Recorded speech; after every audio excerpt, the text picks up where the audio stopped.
इसमें कोई शक नहीं है कि अमेरिका दुनिया में पावरफुल इकोनॉमी है। 40 ट्रिलियन डॉलर का जो उनके ऊपर कर्ज है, ये बहुत बड़ा है, उनकी जीडीपी से भी ज्यादा है। क्या अमेरिका वाकई 500 मिलियन डॉलर की ग्रांट सैनिक सहायता आंख बंद करके इजराइल को दे सकता है? इसमें संदेह है। क्या ईरान ने अपनी फौजी ताकत को फिर से बढ़ा लिया है?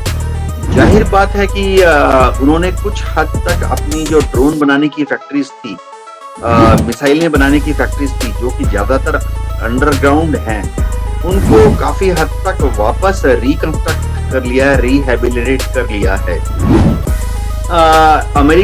अमेरिका बहुत कोशिश कर रहा है कि जो गल्फ कंट्रीज हैं वो सब एकजुट होकर ईरान के खिलाफ खड़ी हो जाएं।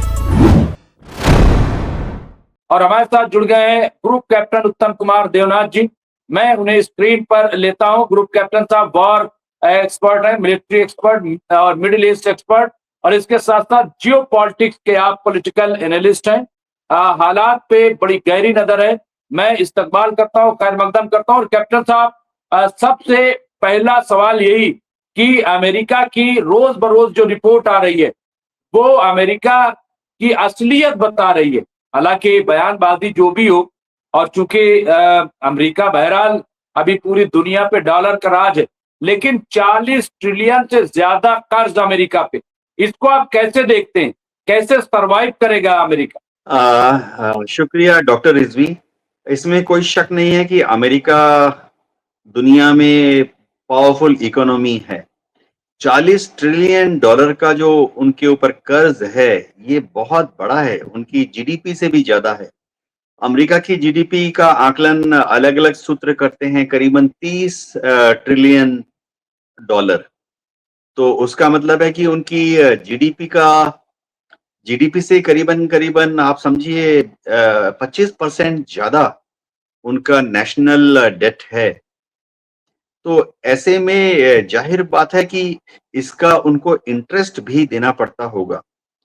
और जो इकोनॉमिक एक्सपर्ट्स हैं वो बता रहे हैं कि अमेरिका हर साल 1.5 ट्रिलियन डॉलर तो इस डेट, यानी जो उधार लिया हुआ है, उसका इंटरेस्ट पेमेंट पे ही खर्च करता है। तो अमेरिका की हालत काफी नाजुक है। दर्शकों को थोड़ा आइडिया दे देता हूं कि भारत की इकोनॉमी पिछले कुछ साल पहले ही अभी 3 ट्रिलियन डॉलर थी, जो आज की तारीख में बढ़कर 4 ट्रिलियन डॉलर हो गई है। हम भविष्य में 5 ट्रिलियन डॉलर की इकोनॉमी बनने वाले हैं। तो ऐसे में अगर वो इंटरेस्ट 1.5 ट्रिलियन डॉलर का दे रहे हैं, तो आप सोचिए कि करीबन करीबन भारत का जो टोटल जीडीपी है, उसका 1/3 अमेरिका ने जो ये बोरोइंग्स की है, उसके इंटरेस्ट के हिसाब से देना पड़ रहा है। अमेरिका काफी मुश्किल में है। इस युद्ध की वजह से उसका rate of growth, year on year GDP growth बहुत कम हो गया है। आकलन शुरुआती दौर में ऐसा लगाया जा रहा था इस साल की शुरुआत में कि उनका जीडीपी का जो ग्रोथ आकलन है करीबन 3% के आसपास रहेगा ईयर ऑन ईयर। अब आकलन ये लगाया जा रहा है कि वो 3% से घटकर मात्र 2% रह गया है।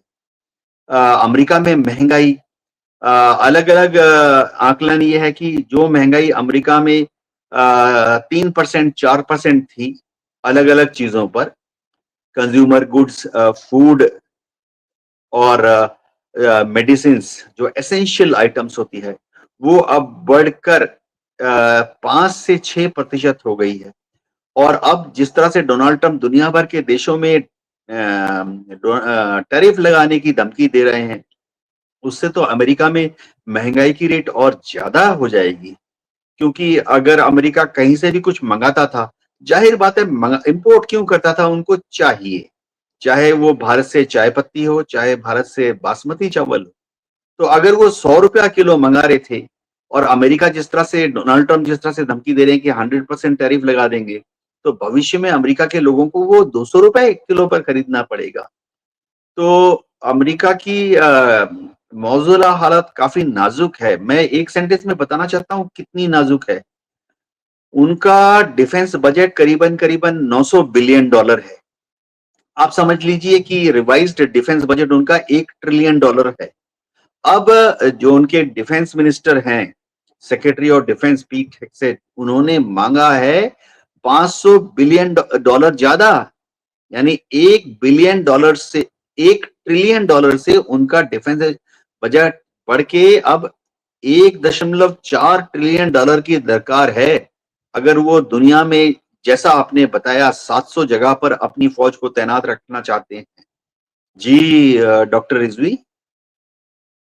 ये बिल्कुल सही है। और मुझे लग रहा है कि कैप्टन साहब, जिस उम्मीद से डोनाल्ड ट्रंप को अमेरिकी अवाम ने सदर बनाया था कि अमेरिकन फर्स्ट, लेकिन मुझे पिछले 2 सालों में जो हो गया है, मुझे अमेरिका फर्स्ट नहीं दिखाई दिया, बल्कि डोनाल्ड फर्स्ट कैसे बने रहे, कैसे उनकी तजारत चलती रहे, वो नजर आए। लेकिन कैप्टन साहब, अमेरिका कमजोर हो रहा है जिस तरह से, तो क्या इसका असर इजराइल पे नहीं पड़ेगा? क्या ये इजराइल जो है, जो डिपेंड रहता है अमेरिका पे, क्या उस पे असर नहीं पड़ेगा? क्या लग रहा है? हाँ डॉक्टर रिजवी, देखिए जहां तक इजराइल की बात है, अमेरिका इजराइल को अब तक हर साल $350 मिलियन का एक डिफेंस ग्रांट देता था। बहुत बड़ी रकम है। $350 मिलियन बहुत बड़ी रकम है।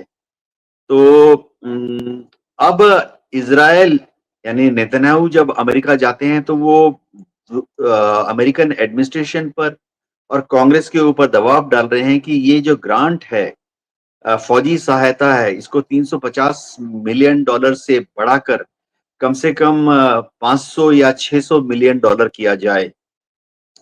अमेरिका की जूइश लॉबी भी इसी तरह का कुछ दबाव डोनाल्ड ट्रंप पर और रिपब्लिकन पार्टी पर डाल रही है। क्या अमेरिका वाकई $500 मिलियन की ग्रांट सैनिक सहायता आंख बंद करके इजराइल को दे सकता है? इसमें संदेह है। ऐसे भी अगर हम देखें, जब से हमास के साथ युद्ध शुरू हुआ है, तब से लगातार अमेरिका को हम बोलें तो फ्यूचर में पैसा मिल जाएगा, ऐसा सोचकर इजराइल को हर रोज सैकड़ों हवाई जहाज के बॉम्ब्स, सैकड़ों laser guided GPS guided bombs देने पड़ रहे हैं, सैकड़ों मिसाइलें देनी पड़ रही हैं, दर्जनों एयर डिफेंस मिसाइलें देनी पड़ रही हैं। और आकलन यह है कि इजराइल इनकी कीमत को अगले 10 साल या 20 साल तक अमेरिका को भरपाई करता रहेगा।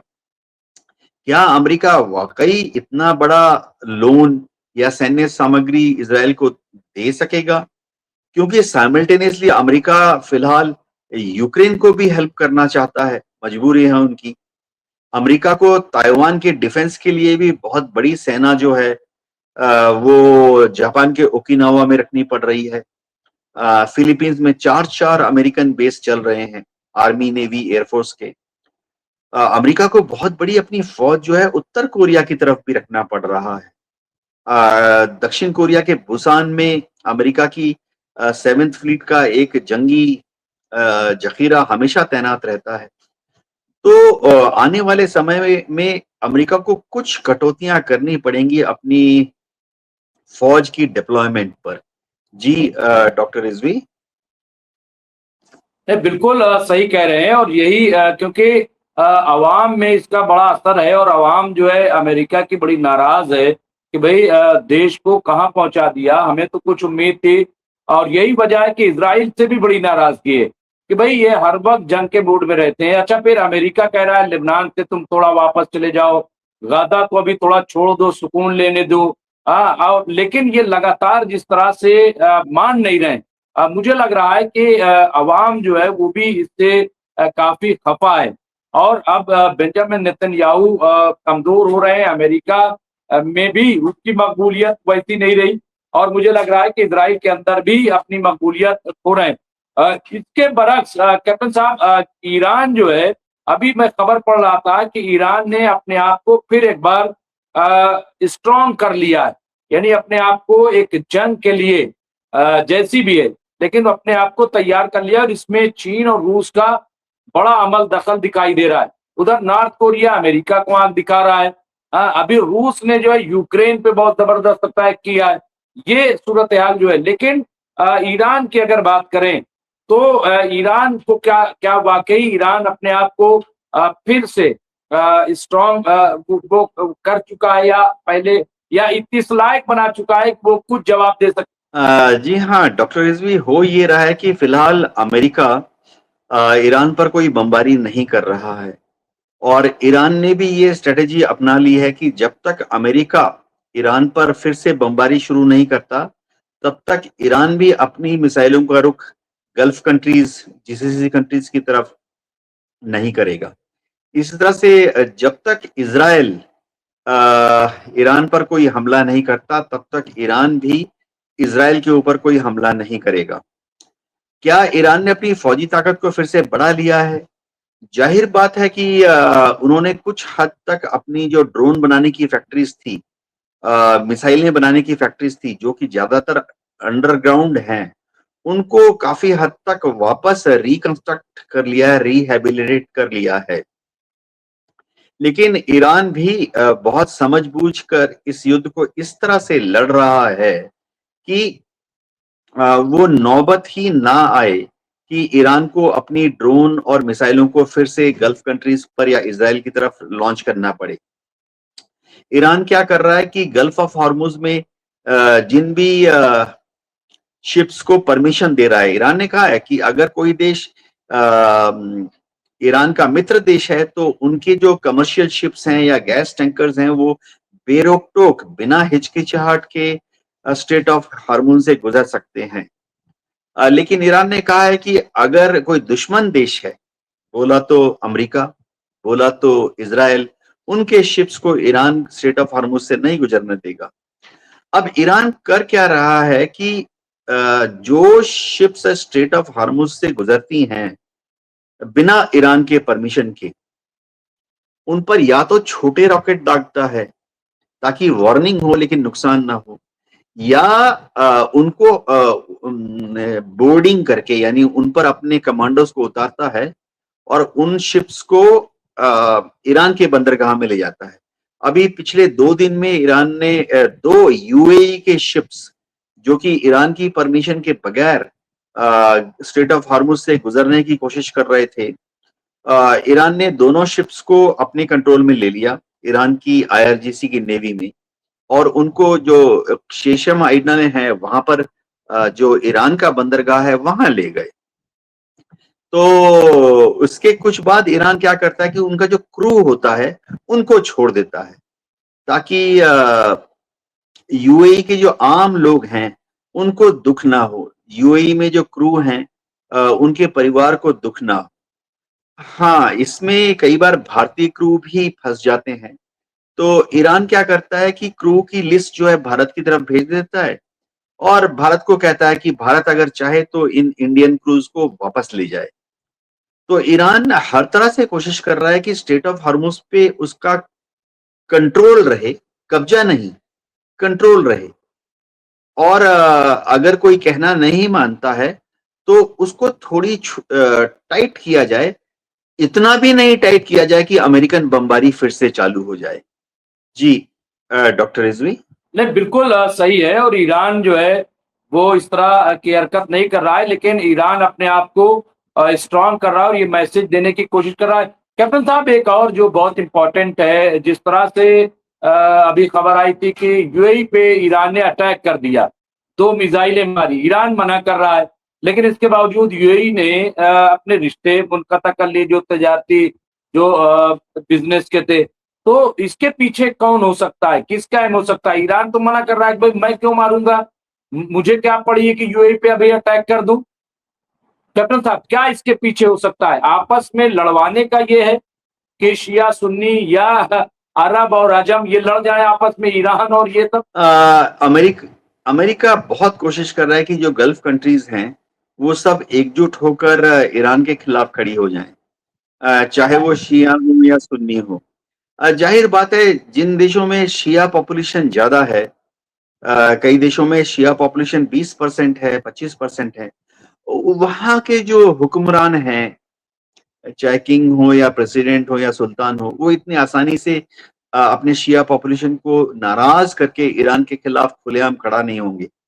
लेकिन जिन देशों में शिया पॉपुलेशन बहुत कम है, महज 5% या 10%, या शिया पॉपुलेशन है ही नहीं, मोस्टली 95% 90% अगर सुन्नी है, तो ये देश कभी-कभी अमेरिका की भ्रम में मिसगाइडेड हो जाते हैं। अब ईरान ने हमेशा से ये कहा है कि वो किसी भी गल्फ कंट्रीज पर हमला नहीं करता है। ये एक अगर मैं मिलिट्री पॉइंट ऑफ व्यू से देखूं तो एकदम सही है। ईरान क्या करता है, जैसे यूएई है, यूएई में अमेरिका ने अपना बड़ा जखीरा खड़ा किया हुआ है। तो ईरान अगर हमला करता है तो यूएई में या किसी भी गल्फ कंट्री में जो अमेरिका की आर्मी, नेवी, एयरफोर्स के जो एसेट्स हैं, उन पर हमला करता है। एक और बात है कि फिलहाल ईरान अपनी तरफ से जो वहां एक बैलेंस ऑफ पावर आ गया है, जो स्टेबिलिटी आ गई है, उसको ईरान डिस्टर्ब नहीं करना चाहेगा। तो ईरान फिलहाल अपनी तरफ से किसी भी टारगेट पर हमला नहीं कर रहा है। ईरान ने डिसाइड कर लिया कि अगला हमला वो तभी करेगा किसी भी गल्फ कंट्रीज पर या यूएई पर भी, अगर अमेरिका ईरान की बमबारी शुरू करता है। और ऐसा मोर और लेस फिलहाल सिचुएशन प्रिवेलिंग सिचुएशन है। जी। यही सही है कि भाई ईरान अभी क्यों करेगा। ईरान अपने आप को स्ट्रांग करने में लगा है, फिर वो बार बार बातचीत कर रहा है, यूएई हो, कतर हो, सऊदी अरब हो, तमाम जो है यहाँ तक कि टर्की से भी।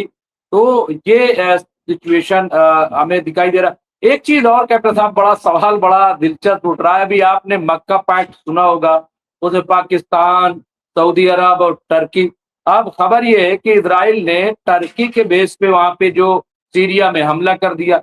अब लोग सवाल कर रहे हैं कि भाई अब क्या इजराइल पे सऊदी अरब और पाकिस्तान हमला करेंगे? भाई पैक्ट तो यही हुआ था कि कोई किसी पे हमला करेगा। तो अब इनकी पोल खुलती जा रही है, अभी मक्का पैक्ट हुआ है। कैप्टन साहब ये क्या, वैसे हम लोग इस पे समझ रहे थे कि ये बकवास है, ये सिर्फ अपनी इमेज बिल्डअप करने के लिए कि साहब हम भी कहीं दिखाई दें, क्योंकि ये खोते जा रहे थे खास तौर से मिल्लत इस्लामिया में। लेकिन अब क्या नहीं लग रहा है कि और एक्सपोज हो रहे हैं इससे? हाँ, हिम्मत तो आई। इसमें कोई शक नहीं है कि तुर्की पर अगर इजराइल एक सीधा हमला करता है तो क्या होगा, तब मामला ज्यादा क्रिटिकल बन जाएगा। अभी फिलहाल क्या हुआ है कि सीरिया में जो सरकार है अलशरा जोलानी की, वो तो अमेरिका और तुर्की की मदद से दमस्कस में टिके हुए हैं। तो हो ये रहा है कि नॉर्थ सीरिया में जो कि अलशारा जोलानी का गढ़ था 10 साल पहले, 5 साल पहले, 3 साल पहले, नॉर्थ सीरिया में जो एयरबेस है, जहां पर कि तुर्की ने अपना एसेट्स डिप्लॉय करने की कोशिश की, उस पर इजराइल ने हमला किया। अब इजराइल को यह डर है कि ऐसा ना हो कि क्योंकि इजराइल ने थोड़ा सा गोलन हाइट्स का वाला हिस्सा अपने कंट्रोल में लिया हुआ है, अभी नहीं, 1967 से ही। तो इजराइल सीरिया में पहले बशर अल असद थे और अभी अलशारा की सरकार है। इजराइल उनको बताना चाहता है कि खबरदार, सीरिया वालों खबरदार, कभी भी ऐसा मत सोचना कि तुम तुर्की की मदद से इजराइल पर कोई एक्शन कर सकते हो। क्या सऊदी हमला करेगा, सवाल ही नहीं उठता है।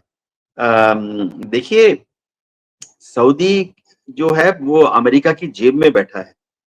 इनफैक्ट सऊदी अमेरिका की गोद में बैठा हुआ है। तो और सऊदी कभी भी पाकिस्तान, गुस्ताखी नहीं करेगा। पाकिस्तान कटोरा लिए हुए भाई।